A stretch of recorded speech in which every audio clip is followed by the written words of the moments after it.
Eu já trabalho, mas quero estudar. Se tenho filhos, cuido do meu lar. E estudar onde quiser, quando puder, no PC, tablet ou celular. Moro longe, quero me formar. A hora que eu tenho é depois de almoçar. Praticidade tem o nome, polos em todo o país. Online posso me formar. EAD, Unicesumar tem qualidade de ensino pra você criar. EAD, Unicesumar, você escolhe a hora que quer estudar.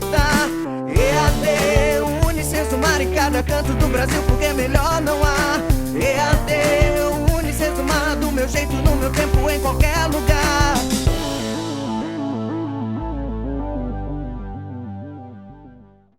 Olá, caro aluno, tudo bem? Bem-vindos à nossa segunda aula de Ergonomia e Segurança do Trabalho. Essa disciplina que trata aí de vários assuntos sobre segurança, riscos ambientais, químicos, físicos, enfim, mobiliário, né? Tantas atividades aí que envolvem ergonomia, se não todas as atividades. E hoje, então, nós vamos para a nossa segunda aula. E nessa aula nós vamos falar sobre acidentes de trabalho, né, o acidente do trabalho e doenças ocupacionais. Muito bem, antes de mais nada, antes de nós iniciarmos propriamente dito a aula, né, deixar um recado para vocês da importância da entrega dos materiais, né, das atividades aí, para, claro, o final da disciplina, enfim. Para que vocês não tenham surpresas aí desagradáveis no final desta disciplina, desse módulo aqui, tá ok? Muito bem, vamos lá então. Ó. Um ambiente de trabalho seguro garante um trabalhador saudável. O que você acha a respeito dessa frase? Você concorda com essa frase? Particularmente eu, professor Juliano, penso o seguinte, que quando nós temos um ambiente seguro do trabalho, né, no nosso ambiente laboral, é claro que nós teremos aí pessoas mais saudáveis, né, principalmente quando se diz, quando se fala a respeito da psicologia da pessoa, né, de um fator psicológico aí. O que acontece? A pessoa ela vai trabalhar mais solta, né, mais livre, mais tranquila, nesse sentido que eu quero dizer. Então ela vai ali saber que durante as suas atividades ela não vai correr o risco de um acidente, que existe ali proteções, né, que vão garantir a sua integridade física. O que mais que nós podemos dizer? Em relação ao ambiente como um todo, sinalizações, enfim, tornar um ambiente mais seguro é promover uma condição psicológica favorável, né, para o colaborador e, consequentemente, ele vai ser mais saudável em todos os aspectos, né, tanto físicos quanto psicológicos, a parte aí emocional, enfim, tantas outras coisas. Lembrando que, claro, um ambiente saudável não quer só dizer, não só diz respeito à segurança do trabalho, né? Diz respeito a comportamentos, a brincadeiras, a atitudes, né, dentro do ambiente laboral, tá certo? Então, seguindo. A nossa aula de hoje, então, ela tem o objetivo de conceituar o acidente de trabalho, vamos falar um pouquinho disso, descrever as doenças ocupacionais decorrentes da exposição de agentes ambientais. Nós não vamos conseguir ver tudo isso, né, porque é bastante coisa, mas vamos dar uma pincelada aqui, e explicar como são feitas as investigações de acidentes de trabalho. Então, que ferramenta que a gente usa, né, que é mais comum e como a gente procede aí diante de uma situação dessa em que é necessário fazer uma avaliação do acidente. E aí, como plano de estudo, então, é a definição do acidente de trabalho, como já falamos, né, as doenças ocupacionais e as investigações ou investigação de acidentes, ok?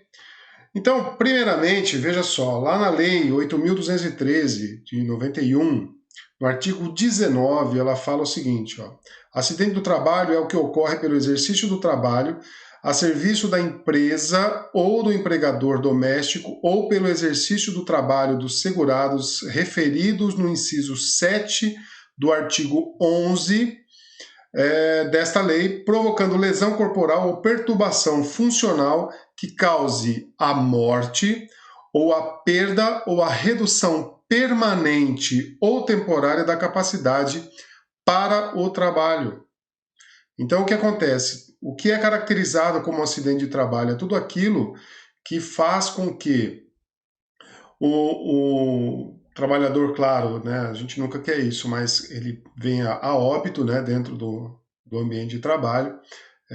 Se você procurar na internet, existem vários vídeos, né, com acidentes fatais. Uma explosão de um silo, por exemplo, né, já ocorreu aqui na cidade que eu moro, né, aqui em Maringá, já que nós temos aí alunos e futuros engenheiros do Brasil inteiro. Aqui em Maringá já aconteceu de pessoas entrar num silo, né, de uma indústria aqui grande em Maringá, e soja, e aí conforme a pessoa começou a se movimentar, ela foi sugada, né, pelo processo ali que ocorre, até mesmo da condução, né, daquele soja, e essa pessoa morreu sufocada, porque não deu tempo de socorrer essa pessoa. Tá? Fala também aqui em perturbação funcional. Né? O que é essa perturbação funcional? Ela pode ser um estado psicológico. Por exemplo, hoje é muito comum o estresse. Né? O estresse o pânico.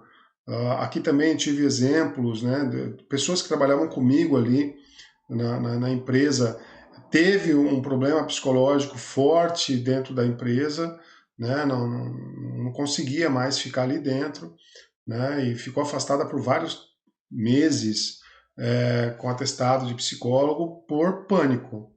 Tá?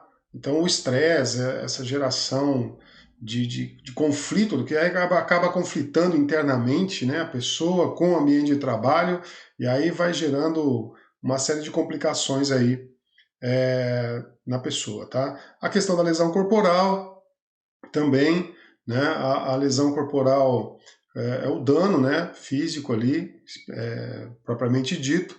E nessa empresa também, né, teve um caso, uma pessoa que usava uma fresadora de bancada para fazer um trifacetado em um pino, né, chamado pino de chance. Se vocês não conhecem ou se nunca ouviram falar, aqueles fixadores externos, aquele monte de ferro que fica na perna da pessoa, né, que sofre um acidente de moto, quebra aí uma tíbia, um fêmur, ou até mesmo um braço, né? São aqueles pinos que seguram aquelas pecinhas, vou falar pecinhas para vocês entenderem, né, que na verdade chamam-se compressores de alumínio que ficam por fora, né, que é para fixar ali e serve para estabilizar a fratura, uma prévia consolidação para uma futura ou consolidação definitiva, ou para dar aquela ajeitada no osso, né, para depois fazer uma cirurgia e colocar daí um implante, né, uma haste intramedular ali. Então, também ali a perda ou redução permanente ou temporária da capacidade para o trabalho. Né? Então, a pessoa, de repente, amputa um braço, uma perna, de repente, né? Um esmagamento na mão, que aí a pessoa não tem como reverter isso. Né? Também existem aí imagens na internet de pessoas com a mão enfiada dentro de um cilindro, outras dentro de moedor de carne. Quer dizer, existem N situações aí que podem exemplificar essa situação. Né? É até meio ruim a gente ficar falando dessas coisas, né? Uma pessoa com a mão moída, enfim, é complicado. Acidente de trabalho, quando a gente vai fazer esses treinamentos de CIPA, ou treinamentos de segurança do trabalho mesmo, né? Acontece das pessoas até fechar o olho, né? Eu não quero ver, né? Não estou afim de ver, não posso ver, não aguento ver sangue. Então a gente já avisa, né? Fala, ó, quem não tiver estômago, não tiver natureza para isso, então não veja o vídeo, né? Ou não veja a imagem, enfim, tá? Muito bem, vamos lá, vamos seguir então. Então, olha lá, os fatores que causam acidentes. Quais são esses fatores? Né? Algum problema tem ali. Então, ele pode ser um fator pessoal, tá? Que trata aí do comportamento do trabalhador. Então, qual que é o comportamento do trabalhador? Eu não sei se eu disse, mas se eu não disse, eu vou dizer agora. na aula 1, né, na nossa primeira aula lá, o trabalhador está lá na máquina dele, né? E aí ele começa com brincadeirinhas. É muito comum quando nós trabalhamos numa indústria, dependendo, é claro, da indústria, né? Existem as indústrias mais rigorosas, outras mais relaxadas, assim, no sentido de dar mais liberdade, né? Então existem brincadeiras, algumas brincadeiras que são até meio idiotas, pode-se dizer, né? Porque não tem sentido da pessoa fazer aquele tipo de brincadeira. De repente a pessoa passa, dá aquela empurradinha na pessoa, dá aquela cutucada, né? Teve um caso na empresa que o camarada pegou o outro, né, e deu uma pancada assim na máquina. Então, dentro de uma indústria, aquilo vira uma bomba, né? A pessoa quase caiu com um susto, né, ali no andar ali pelo próximo à máquina. As outras coisas que acontecem, por exemplo, a pessoa está ali conversando, né? Fica ali contando a história do futebol que aconteceu ontem, né? E a pessoa está ali envolvida no trabalho, está fazendo a coisa ali, é um trabalho perigoso. Por exemplo, dentro da metalurgia, né? De uma forma geral, usinagem, enfim, prensas, né? Uma gráfica, qualquer descuido, né, da pessoa pode causar um acidente ali, né? Causar algum problema. Então a pessoa, de repente, numa dessa, ela dá uma distraída, enfia a mão onde não deve, ou esquece de pegar um cavaco de um torno, de repente põe a mão ali, corta a mão, né? Eu estava falando a respeito da pessoa lá com a laceração, né? Na lesão ali, no slide anterior, a pessoa, num descuido, ela colocou o dedo, né? Colocou o dedo, a fresa veio e passou, arrancou a ponta do dedo da pessoa. Deu um maior problema para a empresa, enfim. Aí é CAT que abre, né? É uma série de coisas aí que acontecem e aí a gente acaba tendo um monte de dor de cabeça, tá? Então o comportamento do trabalhador é muito importante, né? Para evitar acidentes, né, dentro da organização. Então, está ali no ambiente de trabalho, está sempre concentrado, está sempre ali olhando, atento, né, aquilo que está acontecendo. Porque quando se trata de alguns processos, né, e talvez na maioria deles, existe um risco, né, e esse risco pode causar todos os problemas que nós vimos aí lá na lei, tá certo?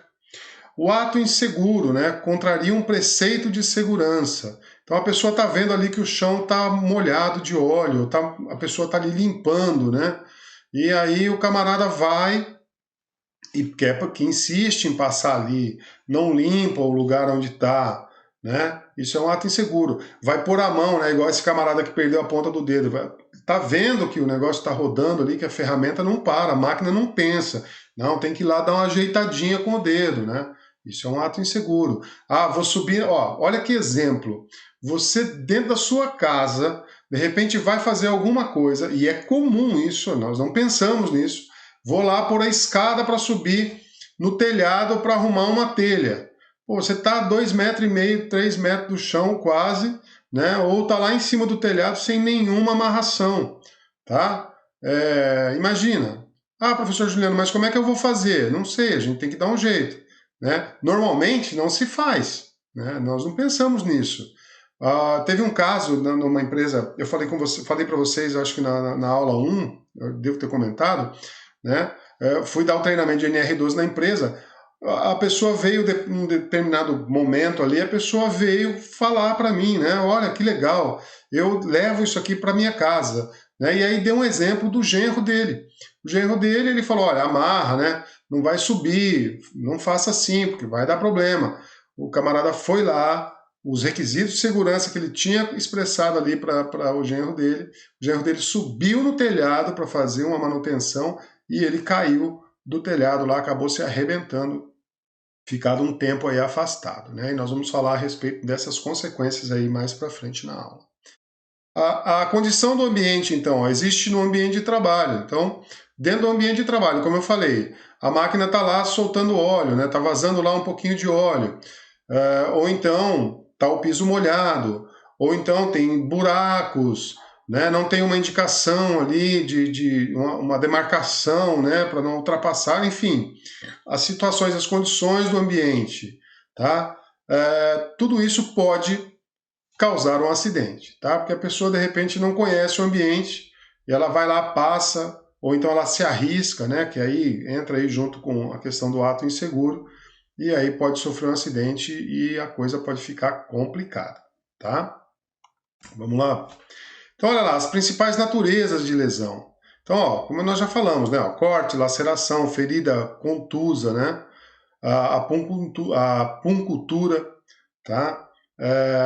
Causam aí, então 21%. Isso é conforme o observatório do INSS lá, tá? A fratura é a segunda maior causa, tá? Com 17%. A contusão e esmagamento com 15%, a distensão e torção com 9%, e as lesões imediatas, né? 8%. Aí a gente tem a figura do rapaz aí batendo o martelo no dedo, né? Um alvo assim totalmente fora da casinha. Eu não acredito que ele deve estar dando essa martelada porque ele quer, né? Mas tudo bem. Então, esses dados eles estão no livro de vocês, né? No livro texto. Eu não entrei lá no observatório para ver em relação a isso, mas são dados novos, né? Então, não muda muito isso ao longo do tempo, tá? E aí a gente precisa tomar cuidado, né? Principalmente com causas mais comuns, ó, o corte, tá? A laceração acontece também, né? A fratura não acontece com tanta frequência, mas ela acontece, né? Uma queda, a pessoa cai. Hoje, por exemplo, ó, que interessante, nós temos aí a motocicleta, né? Também como um fator aí de acidente de trabalho. Então, quantos acidentes de moto acontecem? Normalmente, num acidente de moto, você tem escoriações, tem contusão, né? Tem lá as fraturas, tá? Tem os cortes, né? Então, tem bastante coisa aí que acontecem num acidente de moto, tá? A gente tem hoje, principalmente nessa época agora, que nós estamos aí com delivery o tempo todo por causa do coronavírus, né? Então é motoqueiro para tudo quanto é lado aí. Né? Até quem não trabalhava como motoboy hoje está trabalhando. E aí eu tenho agora também as questões de bicicleta, enfim, que as pessoas estão fazendo aí. Né? Então, existe muito acidente aí, esses números vão subir bastante em relação ao ano passado, lá na Previdência. A exposição, então, de agentes, né, as doenças ocupacionais reconhecidas pela Organização Internacional do Trabalho. Então, a exposição aos agentes químicos, tá, físicos e biológicos e doenças infecciosas ou parasitárias, tá? Até coloquei a foto aí do mundo hoje com um monte de vírusinho, né? É o que está acontecendo. Então, os agentes químicos não é. Isso aí vai variar muito em relação à profissão. A pessoa vai trabalhar com alimentos, ela trabalha com elemento químico. Eu trabalhava com química também lá, né, com alguns produtos químicos. E o químico a gente também não é só para processo, né, é um produto de limpeza, enfim, tudo isso aí tem química, tá? Os riscos físicos, né, que a gente já falou um monte aí, a respeito de laceração, lesão, né? E aí tem questões auditivas e tantas outras coisas que nós vimos também na aula passada. Os biológicos, hoje, muito comum nos hospitais, clínicas, né? E com toda essa pandemia aí, que aí acabam se tornando essas doenças infecciosas aí, ou parasitárias, né? Por exemplo, o HIV, né? Com essas infecções, a questão de você ter ali uma bactéria, alguma coisa nesse sentido, tá? E as parasitárias, que aí já não são tão comuns, mas acontece também, tá? Então, as doenças, os órgãos ou sistema humano afetado, tá? Então, ó, o sistema respiratório, a pele, o sistema ósseo-muscular, né, e transtornos mentais e de comportamento, né? Essas doenças aí, elas, por exemplo, o sistema respiratório, a pessoa que trabalha com marmoraria, trabalha aí na construção civil, né, com assentamento de piso, por exemplo, né, é muito comum, a pessoa vai lá, corta o piso, nem sempre a pessoa põe máscara, né, a pessoa que trabalha com marcenaria também, né? Hoje, muito comum as pessoas fazerem imóveis planejados, né? Então, quando a pessoa passa aquela serra circular ali, se não tem um bom dispositivo de coleta de pó, né? De resíduo, com certeza ela vai respirar esse ar aí. Tá? A questão da pele, né? O produto químico é muito comum, você derrama lá na pele. Tem pessoas, por exemplo, que têm alergia, né? Quando cai um detergente, vai lá, abre, põe um detergente na mão ali, nossa, é um problema sério para a pessoa. Por quê? Porque tem lá, além de ter a alergia, né? Já tem um problema, ainda tem o produto químico. Né?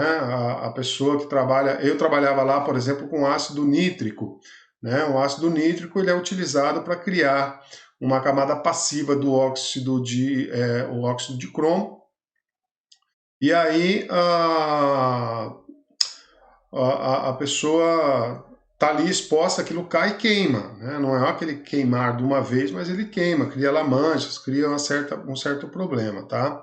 O sistema ósseo muscular, que aí são as lesões, né? Tem aí a LER, DORT, né? Tem tenossinovite, tem o problema de coluna, né? Nós que estamos aqui sentados agora o tempo todo, tem lá o problema da coluna, tá? Os transtornos mentais de comportamento, como eu falei, a questão aí do estresse, a questão da depressão, né? O bullying. Então, tem várias coisas aí que contribuem para esses transtornos mentais e de comportamento, tá?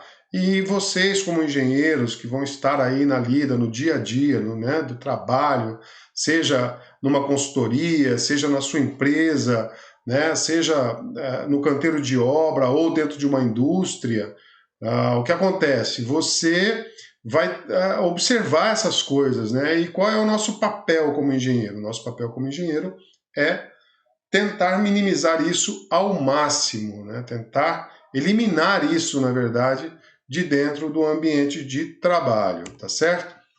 O câncer ocupacional, olha só, causados por agentes como amianto ou asbesto, o composto de cromo, cloreto de vinila, o benzeno, radiações ionizantes. Né? O mais comum aqui, o amianto já é algo que é praticamente proibido no mundo, né? Não se fala mais em amianto. Então, nos Estados Unidos, por exemplo, as pessoas trocam, que é amianto, por exemplo, numa casa, trocam tudo, caixas d'água já não se usa mais, né? Acabou. Hoje ou é fibra, né? E eu acho que a maioria é fibra mesmo, né? Não está nem se fazendo mais de cimento. Antigamente se fazia de cimento, né? Hoje em dia não faz mais, tá? Um comum também aqui é o benzeno, tá? Presente numa série de coisas, né? De produtos. Por exemplo, a pessoa que mexe com pintura automobilística, ou até mesmo na pintura de casa, né? Tem lá os aromáticos, tem uma série de produtos químicos ali que são problema, né? Aquele problema que é causado, obviamente, ao longo do tempo, né? Não é a pessoa não adquire um câncer de uma hora para outra, tá? Mas vai ao longo do tempo causando um monte de problema.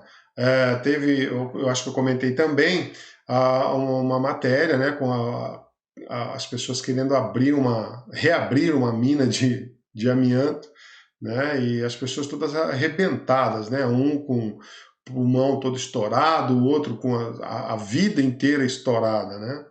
E nesse caso aqui o benzeno, a gente vê aí nos postos de gasolina, né? Nos postos de combustível. Quando você vai ali abastecer, né? Você está exposto a esse agente.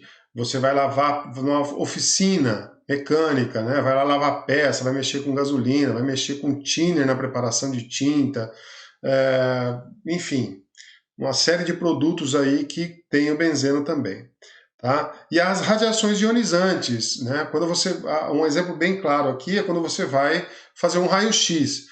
Eu vou fazer um raio-x, você está exposto, né? Então a radiação ionizante ela movimenta partículas aí, né? Ela não é uma coisa tranquila ali, paradinha, que não afeta nada. Ela movimenta mesmo, tanto que você recebe essa carga, né? E faz ali a sua radiografia. Então é um problema, né, para as pessoas, essa questão de radiações ionizantes. E quando você vai também com acompanhante, a pessoa tem que ir lá vestir uma roupa de chumbo, né?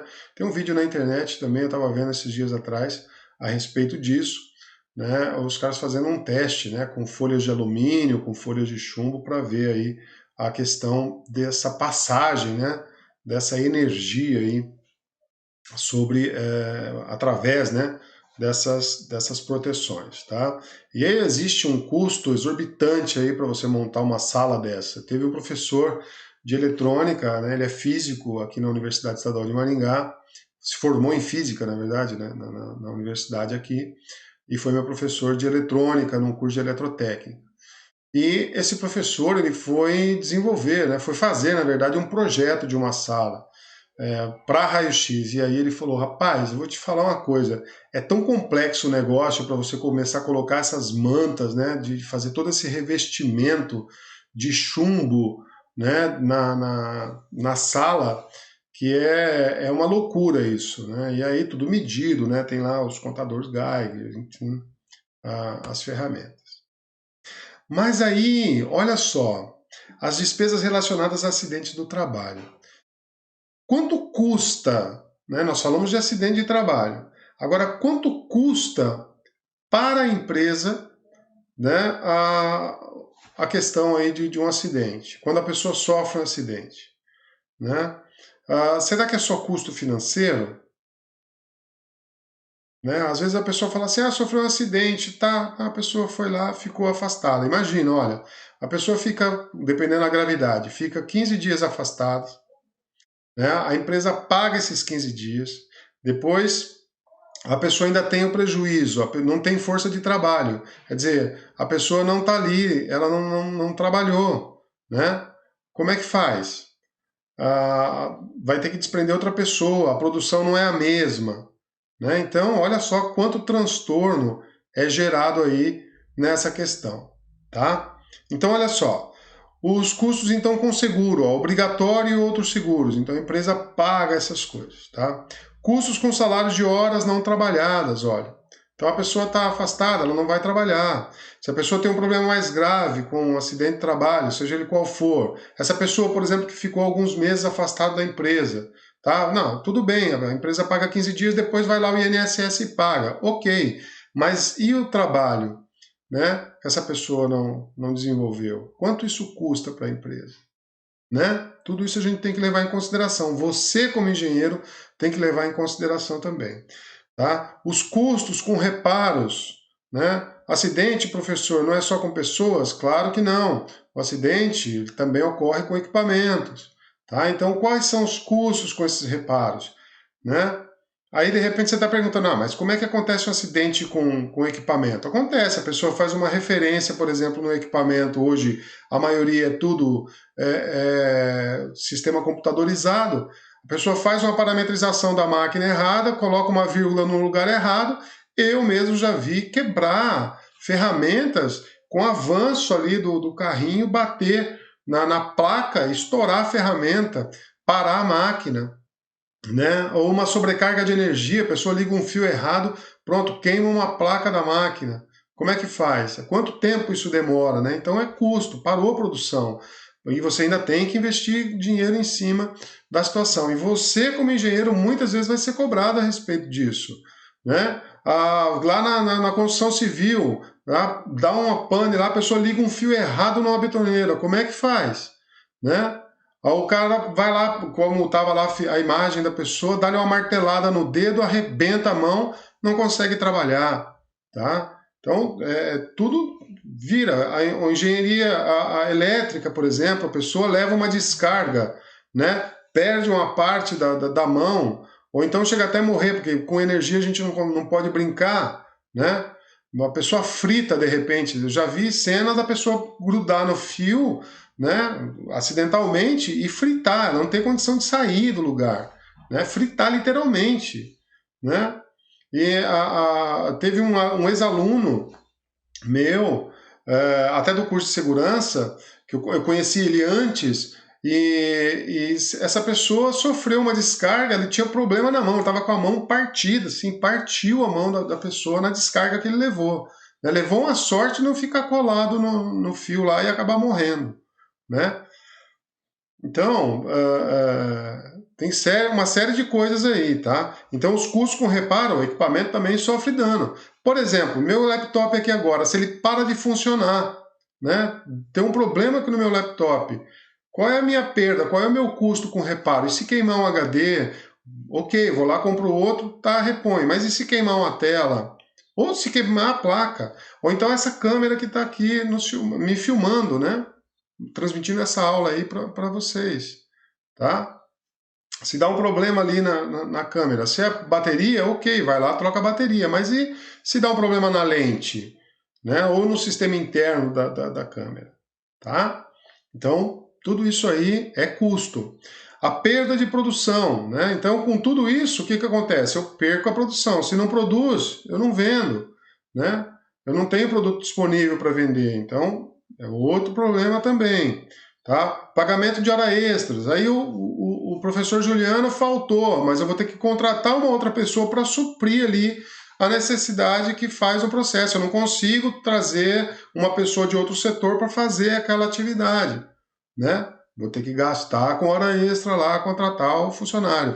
Lá na construção civil, o cara martelou o dedo, não tem outra pessoa que eu consiga fazer, ou trazer para fazer aquele trabalho, realizar aquela atividade. Então tem que contratar um outro camarada para colocar ali por um determinado período, né? O engenheiro elétrico tá aí, ok. A pessoa foi lá receber uma descarga. Eu não tenho como catar uma pessoa de um determinado setor para trazer aqui para suprir a necessidade desse. Então, vou ter que contratar um terceiro, né? E assim por diante, tá? E as horas para investigar o acidente. Então, olha, dependendo da situação, eu vou ter que contratar um perito ainda para ir lá e ainda fazer toda uma avaliação daquele acidente. Escuta, eu preciso que alguém faça essa avaliação. Como é que faz? Vai lá, contrata a pessoa vai cobrar por hora, né? Então, tudo isso é custo. Custos que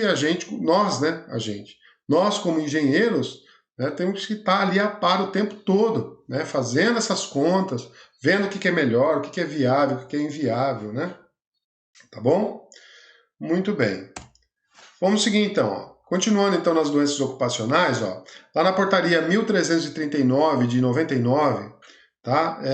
Podem ser divididas em 14 grupos. Então, as doenças ocupacionais, tá? Na portaria 1399, podem ser divididas em 14 grupos, tá? Eu não vou colocar esses 14 grupos aqui, porque é bastante coisa. Você já tem aí no livro-texto esses 14 grupos, tá? Além desses 14 grupos, aí tem nessa portaria, né, eles detalham lá, bem bacana, tá? Então eu coloquei esse QR Code para vocês aí, para vocês acessarem, né, essa portaria, para vocês poderem ter uma ideia. Então acessa lá, é gratuito, depois você baixa, tá? E mantém isso junto com você, que é legal. Então, para acesso a todas as doenças do trabalho estabelecidas na portaria, acesse o documento através do QR Code, tá? Então, é uma forma daí da gente trazer um pouco de interatividade para vocês nas aulas, tá? Eu vou tentar trazer isso mais vezes para vocês, alguns assuntos interessantes, tá bom? Muito bem. Seguindo, então, a investigação de acidentes. Olha só. A investigação de acidentes é muito complexo, mas também é muito simples. Depende. Por exemplo, a pessoa caiu. Aí você vai lá fazer a avaliação desse acidente, a investigação desse acidente, né? Aí você vê que a pessoa caiu por quê? Porque o chão está molhado, é simples, ok, né? A pessoa foi lá, perdeu a ponta do dedo numa fresa. Você vai lá investigar, pô. A única forma que a pessoa tem de fazer isso é enfiando o dedo lá. Eu vi uma situação em que, num livro, né, de perícia de acidente de trabalho, a pessoa foi lá e reclamou a questão de acidentes e tudo mais, né? E aí foi o juiz mandou lá o perito para fazer a avaliação. Quando o perito chegou lá, a situação aparentemente era simples, mas depois que ele foi questionando, foi avaliando, foi buscando mais detalhes e ele chegou num ponto que o camarada, para fazer uma determinada ação na máquina, ele enfiou a mão num lugar onde ele jamais deveria ter colocado aquela mão naquele lugar, né? E ele acabou perdendo a mão, né, por conta dessa situação aí. Então você imagina, né, aonde vai. Então a investigação ela pode ser simples, que basta você olhar, você já vai saber o que aconteceu, mas tem situações que você vai ter que gastar um tempo, né, para avaliar, para entender o equipamento, para entender o processo, né, a atividade que é realizada, né, então como a atividade é realizada, né, e aí você vai fazendo essas análises. Então ela pode ser simples ou complexa, tá? As investigações também, né, podem trazer aí os fatores, nós temos que observar, né, os fatores imediatos, subjacentes e os fatores latentes, tá? Os fatores imediatos, por exemplo, nessa questão da ponta do dedo, né, do camarada, ele já perdeu o dedo, né, a ponta do dedo, e aí eu fui lá e identificar. Na investigação eu vi que o que faltava ali, né? Ali faltava a questão aí de a pessoa perdeu a ponta do dedo, né? Perdeu.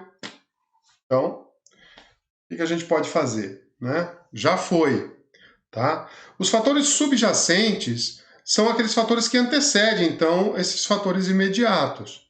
Então, nessa mesma questão aí da ponta do dedo, poderia ter ali sido feito um dispositivo para impedir que a pessoa enfie a ponta do dedo ali, né? Muito bem. Mas aí, eu vou dizer a vocês o seguinte.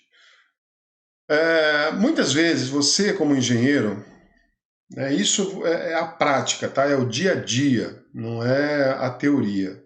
Né? Eu passei e vivi por isso, e especificamente nessa questão da ponta do dedo aqui, né, muitas vezes eu falei na empresa.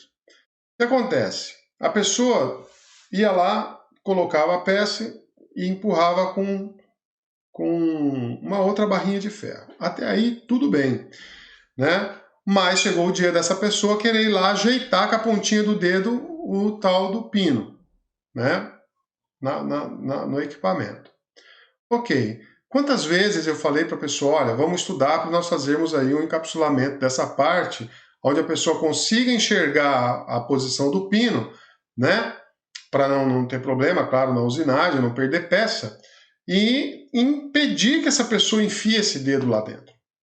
Né? Falei algumas vezes, mas nunca a pessoa lá, o responsável, né, falta de tempo, não podia parar a produção, não tem jeito, né, porque você vai ver também como engenheiro na prática que muitas das suas ideias, às vezes, as pessoas vão ter resistência, né, em tomar para ela essa responsabilidade, né, de fazer essa mudança, de fazer essa melhoria, tá? Porque você vai ter várias pessoas ali ao seu lado, pessoas que vão estar no mesmo nível hierárquico que o seu, tá? Às vezes alguns maiores e outros menores. Quando é menor ainda tudo bem, porque você vai lá, orienta, né, com toda a educação, com toda com toda a expressão, né, mais polida que cabe a nós engenheiros, que teoricamente vamos ter aí um intelecto um pouco maior do que, de repente, uma pessoa que está lá mexendo com massa, enfim. A gente vai ter um estudo maior, não é verdade? Querendo ou não, isso não é menosprezar os cargos menores, tá? Porque às vezes você também como engenheiro, é melhor que você ouça o mestre de obra numa construção civil, né, do que você fazer certas situações como eu já vi, né, da pessoa construir, né, do mestre de obra chegar lá e dizer, olha, não funciona isso aqui por conta disso. E aí a pessoa bate no peito, não, eu sou engenheiro, eu sei o que eu estou fazendo, vai lá, constrói. A pessoa vai lá, constrói e tem que desfazer tudo aquilo porque realmente não deu certo, teria que ter sido feito conforme o mestre de obra falou, tá? Às vezes tem aquela coisa da prática, sabe, gente? E não é legal, muitas vezes, você achar que quando você sair da faculdade, você é um engenheiro, né, você vai ser aí o dono do mundo, tá? Eu estou dizendo isso, não é para afrontar ou qualquer outra coisa vocês. Coisas que eu vi na prática e que eu estou passando para vocês para que vocês não passem lá na frente, né? Então, como você, né, o futuro engenheiro aí das áreas, né, cada um na sua área específica, né, vai ter aí o contato com pessoas de vários níveis, né, é legal sempre ouvir, né, ouvir, porque sempre de uma audição pode vir alguma ideia boa, pode vir alguma solução para um problema que você está trabalhando, tá joia? Que você precisa solucionar, né? Então, é muito importante que você se atente a isso, né? E eu estou dizendo porque eu vivi isso na prática também, né? Também vivi na prática. E é bem bacana essa relação. Então, é criar a atmosfera de relação, tá certo? E aí os fatores latentes, né? Ou seja, lá nos fatores subjacentes, então, faltou lá a proteção, tá? E a questão aí dos latentes por que a pessoa não fez nesse caso, né? Porque a máquina já estava comprada e era uma máquina antiga, não estava dentro dos requisitos da NR12, então a máquina antiga, não foi feita adequação, né? Que a gente estava buscando fazer essa adequação aí, então não aconteceu, tá? E esse não acontecer gerou acidente na pessoa. Tá joia? Muito bem. E aí as ferramentas para essa investigação, né? O que eu posso usar, professor Juliano? Você pode usar aí o diagrama de Chikawa, né? A árvore de causas, que vocês têm um exemplo no livro, também, né? Aquilo é uma árvore de causas. E os 5 porquê. Então você vai perguntando lá para a pessoa, né? Por quê, por quê, por quê, por quê, por quê? E chegando lá nos 5, você vai com certeza chegar numa resposta. Tá? Então o diagrama de Chikawa aí, ó, o acidente aconteceu por quê? Será que foi mão de obra? Foi lá a pessoa? Né? Foi o método que foi concebido, a pessoa de repente não seguiu o método? Né? A máquina deu problema? A medida ou informação do processo, né? Não tinha lá um requisito, um parâmetro, né, para ser seguido? Tá? Deu um problema lá com a matéria-prima ou um insumo, sei lá. Tá? O meio ambiente, né? Tava lá o óleo, tava lá a água, então, tava os cavacos jogados no chão, enfim. Tá? E aí você vai ter o resultado lá. O diagrama de Chikawa é bem conhecido aí no meio da moçada, né? do pessoal, chão de fábrica, enfim, pessoal da qualidade. Aí tem a árvore de causas, né? Que é aquela árvore que nós temos aí no livro texto, tá? Que aí ela vai demonstrar, ela vai chegar num problema, né? Então você tem lá, ó, falta procedimentos inflamáveis. Por quê? Ó? O contato com as chamas, houve o contato com as chamas, né? Essa questão aqui é uma questão de queimadura, né? Então, existe uma mistura inflamável, o recipiente com resíduos de gasolina, né? Desconhece-se o perigo de gasolina e faltam procedimentos com inflamáveis. E aí seguem os outros. Então, você faz quase que um fluxograma, né? Para cada tipo de situação. Então, o contato com as chamas, né? Teve contato, tentou apagar as chamas com os pés, ou seja, também não tinha nenhum conhecimento, né? Foi instintivo, foi buscar fazer a coisa acontecer, e o companheiro, né, de trabalho não usam extintores. Então não tem extintor na área, como é que faz, né? Aí tem que ter extintor aí. Muito bem. E aí os 5 porquês, né? Você tem um problema e você vai perguntando por quê, né? Então a pessoa cortou o dedo, por quê? Porque ela enfiou o dedo lá na máquina. Mas por que ela enfiou o dedo na máquina? Porque não tem proteção. Mas não tem proteção por quê? Porque a pessoa não tomou a providência. Mas não tomou a providência por quê? Né? Porque não tinha recurso. Mas por que não tem recurso? E aí você vai desdobrando isso aí até você chegar numa causa raiz palpável, né? Não é uma coisa lá, qualquer nota, né? Jogada ao vento. Joia? Muito bem. Chegamos aqui ao final da nossa segunda aula de ergonomia e segurança no trabalho. Quero convidar vocês para participarem da live, tá? Não percam a live é muito bacana para a gente bater um papo. Foi muito legal a última live, né? A primeira, na verdade, teve bastante participação, o pessoal participando bastante. E eu gosto muito disso, porque eu aprendo com vocês sempre. E aprender é sempre bom, não é verdade? Então, relembrando, não esqueçam das atividades, tá? Tem os roteiros aí para vocês entregarem, tem atividade mapa, né? Tem atividades que vocês precisam realizar e entregar. Entreguem no prazo para não ter problema lá na frente. Qualquer coisa, vocês mandem uma mensagem lá, fale com o mediador, tá bom? O pessoal está lá sempre disposto a ajudar vocês no que for preciso, ok? Fica aqui então, meu muito obrigado pela atenção dispensada. Um grande abraço e até a nossa próxima aula. Valeu. Tchau, tchau. EAD, Unicesumar, do meu jeito, no meu tempo, em qualquer lugar.